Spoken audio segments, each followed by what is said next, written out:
नमस्कार, स्वागत है आपका योगिता ऑनलाइन क्लासेस में। मैं हूं श्रवण कुमार सागर। आज की इस वीडियो में हम आपके लिए लेकर के आए sir C V Raman talent search test 2026 class 9th के लिए मॉडल क्वेश्चन पेपर। तो चलिए वीडियो को शुरू करते हैं। इस वीडियो में हम टोटल 40 प्रश्न लेंगे जो आपके एग्जाम के लिए काफ़ी महत्वपूर्ण है, तो इसलिए इस वीडियो को पूरा जरूर देखिएगा और चैनल को अभी तक सब्सक्राइब नहीं किया तो सब्सक्राइब कर लीजिएगा।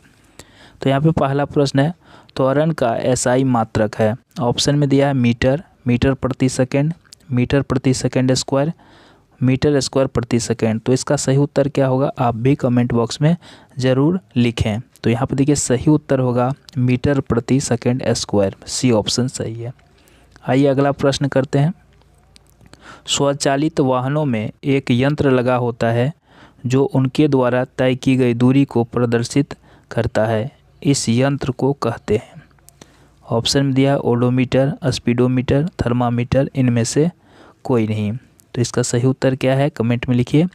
सही उत्तर होगा ओडोमीटर, पहला ऑप्शन सही है। आइए अगला प्रश्न है, इनमें कौन सही है। देखिए यहाँ पे फॉर्मूला दिया गया है, तो यहाँ पे कौन सा फॉर्मूला सही है ये पूछा जा रहा है। तो यहाँ पे दिया है V बराबर U प्लस AT, यहाँ पे तो पहला ही सही है। आइए अगला प्रश्न करते हैं। द्रव्यमान और वेग के गुणनफल को कहते हैं संवेग, आवेग, बल, दाब।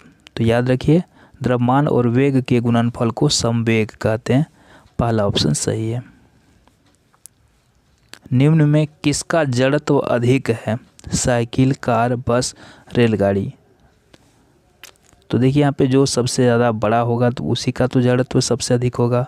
तो यहाँ पे कौन हो जाएगा, ऑप्शन नंबर डी, रेलगाड़ी। चलिए अगला प्रश्न है, प्रत्येक क्रिया के समान एवं विपरीत प्रतिक्रिया होती है। प्रत्येक क्रिया के समान एवं विपरीत प्रतिक्रिया होती है, यह गति का कौन सा नियम है।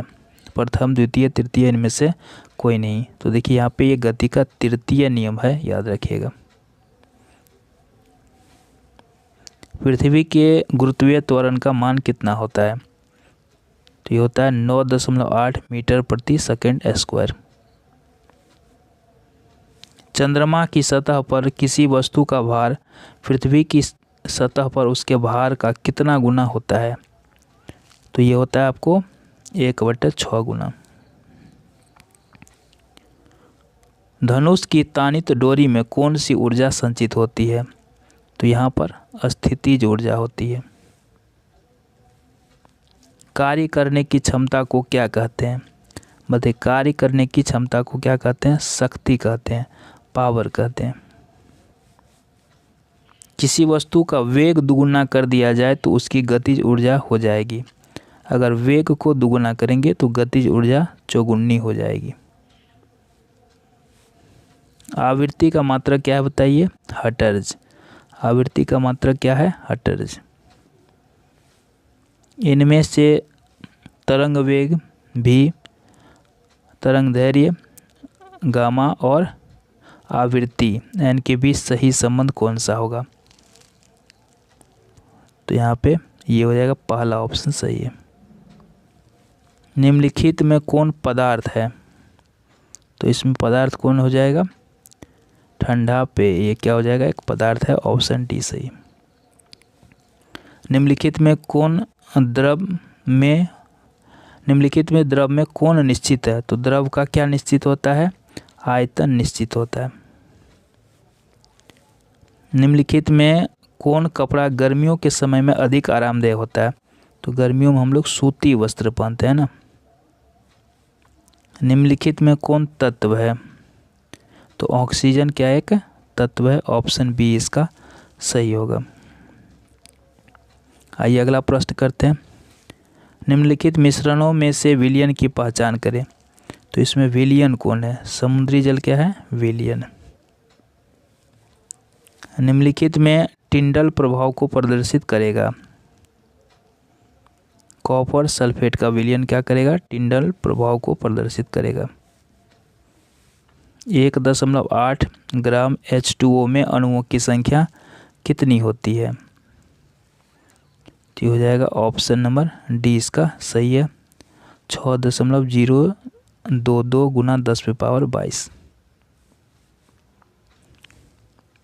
चलिए क्वेश्चन में कैसे 5.85 ग्राम NaCl किसके बराबर होगा? तो होगा 1/10 मोल के बराबर। कौन सा तत्व मुक्त परमाणु के रूप में पाया जाता है? आर्गन। केनाल किरणें किसका किरण पुंज है? तो होगा प्रोटॉन का।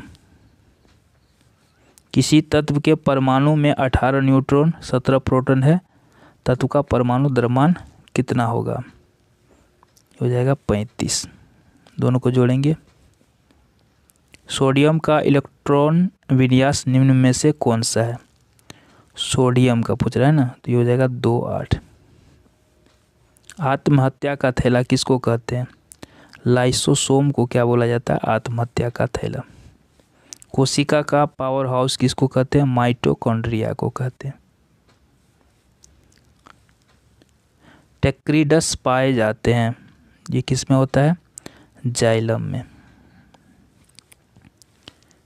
मृदुतक की कोशिकाओं के बीच पाए जाते हैं, तो हो जाएगा अंतरकोशिकीय स्थान। किस प्रकार के उत्तकों की क्रियाशीलता के कारण पौधे में वार्षिक वलय बनते हैं? तो हो जाएगा दृढ़ उत्तक। चलिए अगला प्रश्न है, पक्षियों और मेढकों के रक्त की प्रकृति होती है। रक्त की प्रकृति तो क्या हो जाएगा? शीत। जंतु जगत का सबसे विकसित समूह कौन सा है? स्तनधारी वर्ग। निम्नलिखित में किस जंतु में विषैले उपांग नहीं पाए जाते हैं? कछुआ में। निद्रा रोग उत्पन्न करता है? ट्रिपनोसोमा। मलेरिया का रोग वाहक कौन सा है? तो मलेरिया मच्छर के द्वारा फैलता है ना। ओजोन गैस पाई जाती है समताप मंडल में। अतिचारण का संबंध किससे है? मृदा अपरदन से। पौधों द्वारा संश्लेषित पदार्थ को क्या कहा जाता है? तो याद रखिए, इसको कहते हैं पौधे द्वारा संश्लेषित पदार्थ को क्या कहते हैं? जैव रसायन। एक सूक्ष्म पोषक तत्व कौन सा है? तो हो जाएगा जस्ता। एक संश्लेषित उर्वरक है यूरिया। तो आज की वीडियो में इतना ही। जल्द ही दूसरा वीडियो लेकर के आएंगे, तो चैनल अपना सब्सक्राइब जरूर करें। धन्यवाद।